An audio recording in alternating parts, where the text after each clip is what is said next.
దేనికి మిమ్మల్ని పిలిచాడు యేసు ప్రభు? కడుపు నొప్పి బాగా చేయడానికా?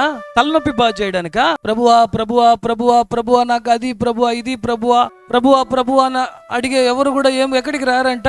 రోజు అడుగుతా ఉంటాం. గుమ్మం పెద్దది చేయబడినాడు, ఒట్టిపోయేదానికి మాత్రమా?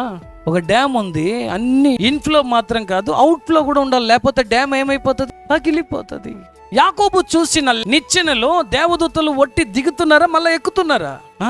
ఇది ఉండాలా. దేవుడు ఇచ్చే కొద్దీ దాన్ని మనం అనేకమైన మంచి కార్యాలకు చేయడం ప్రారంభించాలి. దాంట్లో మొట్టమొదట మంచి కార్యం, మీ దేవాలయాన్ని మీరు కట్టాలి. నీకు ఈ రాజ్యం కన్నా ముఖ్యమైన పని ఈ భూమిలో వేరే ఏది కూడా ఉండదు.